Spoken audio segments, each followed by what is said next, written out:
Assalamualaikum warahmatullahi wabarakatuh. Alhamdulillahirabbil alamin. Allahumma shalli ala sayyidina Muhammadin wa ala alihi wa ashabihi ajma'in. Alhamdulillah, kita berjumpa kembali di channel Tadabbur Hikmah. Pada kesempatan kali ini kita akan membahas tentang syarah hadits Arba'in An-Nawawiyah di dalam kitab Al-Wafi. Kita telah memasuki hadits yang nomor 3 tentang rukun Islam dan faktor-faktor fundamental lainnya. Bismillahirrahmanirrahim. An Abi Abdurrahman Abdullah ibn Umar ibn Khattab radhiyallahu anhu qala sami'tu Rasulullah sallallahu alaihi wasallam yaqul buniyal Islamu 'ala khamsin syahadati an la ilaha illallah wa anna Muhammadar Rasulullah wa iqamis shalah wa ita'iz zakah wa hajjil bait wa shaumi Ramadan. Rawahu Bukhari wa Muslim. Artinya dari Abu Abdurrahman Abdullah bin Umar bin Khattab radhiyallahu anhu berkata, aku pernah mendengar Rasulullah sallallahu alaihi wasallam bersabda, Islam dibangun di atas 5 fondasi: persaksian bahwa tiada Tuhan yang patut disembah selain Allah dan Muhammad Rasulullah, melaksanakan sholat, mengeluarkan zakat, haji ke Baitullah, dan puasa di bulan Ramadan. Hadis riwayat Bukhari dan Muslim. Hadis ini berisi tentang rukun-rukun Islam, dan hadis ini sangatlah penting karena merupakan salah satu dari dasar Islam. Kumpulan dari berbagai hukum serta penjelasan tentang ajaran Islam yang memuat rukun-rukun Islam yang telah disebutkan di dalam Al-Quran. Syarah hadis nomor 3 ini, poin pertama yaitu bangunan Islam. Dalam hadis ini Rasulullah Shallallahu Alaihi Wasallam mengilustrasikan Islam dengan sebuah bangunan yang tertata rapi, tegak di atas fondasi-fondasi yang kokoh, yang terdiri dari beberapa hal. Yang pertama adalah 2 kalimat syahadat, kesaksian bahwa tiada Tuhan yang patut disembah selain Allah dan bahwa Nabi Muhammad SAW adalah utusan Allah. Artinya mengakui adanya Allah yang tunggal dan membenarkan kenabian serta kerasulan Muhammad SAW. Rukun ini ibarat fondasi bagi rukun-rukun yang lain. Nabi Muhammad SAW bersabda yang artinya, saya diperintahkan untuk memerangi manusia hingga mereka menyatakan bahwa tiada Tuhan selain Allah dan Muhammad adalah utusan Allah. Hadis riwayat Bukhari dan Muslim. Beliau juga bersabda, barang siapa yang menyatakan tiada Tuhan selain Allah dengan penuh keikhlasan, maka ia akan masuk ke dalam surga. Hadis riwayat Al-Bazzar. Poin kedua dari bangunan Islam adalah menegakkan sholat. Artinya senantiasa menunaikan sholat pada waktunya dengan memenuhi semua syarat serta rukunnya. Juga memperhatikan segala adab dan sunnah-sunnahnya sehingga dapat memberikan manfaat kepada seorang muslim, yaitu mampu meninggalkan segala perbuatan keji dan munkar. Allah Subhanahu wa ta'ala berfirman yang artinya, dan tegakkanlah sholat, sesungguhnya sholat dapat mencegah perbuatan keji dan munkar. Aqimis sholat, inna sholata tanha 'anil fahsya'i wal munkar. Sholat yang merupakan syiar dan perlambangan bagi seorang mukmin, sebagaimana Rasulullah Shallallahu Alaihi Wasallam bersabda, pembatas antara seseorang dengan kesyirikan dan kekafiran adalah sholat. Hadis riwayat Abu Naim. Poin ketiga dari masalah bangunan Islam yaitu menunaikan zakat. Menunaikan zakat yaitu memberikan bagian tertentu dari harta yang dimiliki kepada mustahik atau orang-orang yang berhak menerima zakat. Ketika harta tersebut telah mencapai nisab, batas minimal wajib zakat, dan telah terpenuhi berbagai syarat wajib zakat, maka ia harus dikeluarkan. Ketika memberikan sifat bagi orang-orang mukmin, Allah Subhanahu wa ta'ala berfirman yang artinya, dan orang-orang yang menunaikan zakat, surat Al-Mu'minun ayat keempat. Kemudian ayat berikutnya, dan orang-orang yang dalam hartanya terdapat hak yang jelas bagi orang miskin dan meminta-minta dan tidak mau meminta-minta, surat Al-Ma'arij ayat 24-25. Zakat merupakan ibadah yang berhubungan dengan harta benda, Melalui zakat akan tercipta keseimbangan sosial, terhapusnya kemiskinan, terjalin kasih sayang dan saling menghargai semua antara sesama muslim. Poin keempat tentang bangunan Islam, yaitu haji. Haji adalah pergi ke Baitullah di Makkah Al-Mukarramah pada bulan-bulan haji, yaitu bulan Syawal, dan 10 hari pertama di bulan Dzulhijjah.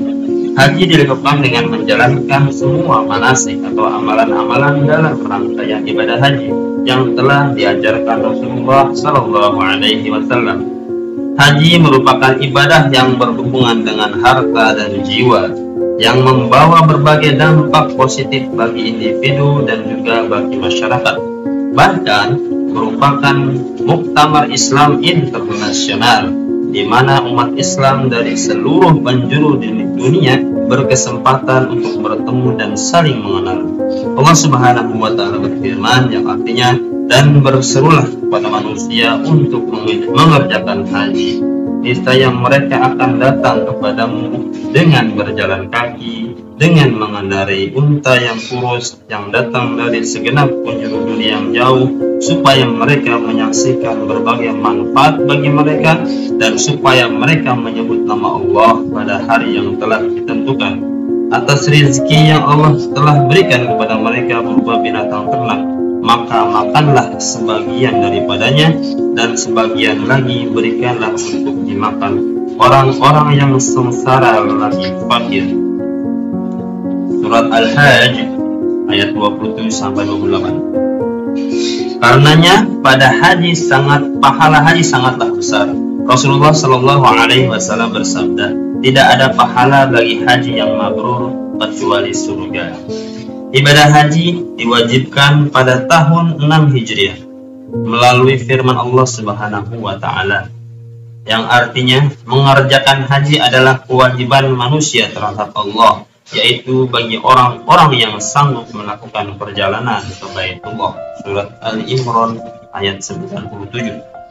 Poin kelima tentang bangunan Islam, yaitu puasa di bulan Ramadan. Puasa Ramadan diwajibkan pada tahun 3 Hijriah melalui firman Allah, A'udzubillahi minasyaitonirrajim. Bulan Ramadan adalah bulan diturunkannya Al-Quran sebagai petunjuk bagi manusia dan penjelasan-penjelasan mengenai petunjuk itu serta pembeda antara kebenaran dan kebatilan. Karena itu, barang siapa di antara kamu yang masuk di bulan Ramadan, maka puasalah. Al-Baqarah 185. Puasa merupakan ibadah yang dapat mensucikan jiwa, membersihkan hati dan menyehatkan tubuh. Barang siapa yang berpuasa karena semata-mata menjalankan perintah Allah dan mencari keridhaannya, maka puasa tersebut akan menghapuskan dosa-dosanya dan menjadikan sarana untuk mendapat surga Allah Subhanahu wa Ta'ala. Rasulullah Sallallahu Alaihi Wasallam bersabda, yang artinya, barang siapa berpuasa di bulan Ramadan karena keimanan dan demi mencari pahala, maka dosa-dosa masa lalunya akan diampunkan. Poin kedua tentang syarah hadis nomor 3 ini, yaitu rukun-rukun Islam merupakan kesatuan yang saling terkait. Barang siapa yang melaksanakan rukun-rukun tersebut secara utuh, ia adalah seorang muslim yang sempurna imannya.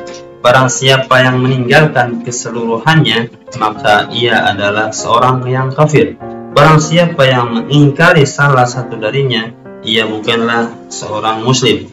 Barang siapa yang menyaksikan keseluruhan namun mengabaikan salah satunya selain 2 kalimat syahadat karena malas, ia adalah orang-orang yang fasik. Dan barang siapa yang melaksanakan keseluruhannya dan juga mengakui secara lisan namun hanya kepura-puraan, dia adalah orang-orang yang munafik. Poin ketiga tentang syarah hadis ini, yaitu tujuan dari ibadah. Ibadah dalam Islam bukanlah sekedar bentuk kegiatan fisik. Lebih dari itu, ibadah merupakan tujuan yang mulia. Sholat misalnya tidak akan berguna jika orang yang melakukan sholat tidak meninggalkan perbuatan keji dan munkar.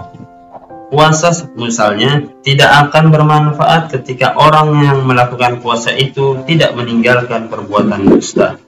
Kemudian haji atau zakat tidak akan diterima jika dilakukan hanya karena ingin dipuji oleh orang lain. Meskipun demikian, bukan berarti ketika tujuan dan buah tersebut belum tercapai, ibadah boleh ditinggalkan. Tidak demikian. Dalam kondisi seperti ini, seseorang tetap berkewajiban untuk menunaikan tugasnya seikhlas mungkin dan senantiasa berusaha mewujudkan tujuan dari setiap ibadah yang ia lakukan. Poin keempat dari syarah hadis ini yaitu cabang-cabang iman. Perkara-perkara yang disebutkan dalam hadis di atas bukanlah keseluruhan masalah yang ada di dalam Islam. Penyebutan dalam hadis ini hanya terbatas pada perkara-perkara di atas. Mengingkari urgensi perkara-perkara tersebut karena masih banyak perkara-perkara lain dalam Islam yang tidak disebutkan. Rasulullah SAW bersabda, iman mempunyai cabang hingga 70 lebih, muttafaq alaih. Poin kelima dari syarah hadis ini yaitu melalui hadis ini kita bisa memaknai atau memahami bahwa Islam adalah akidah atau keyakinan serta perbuatan.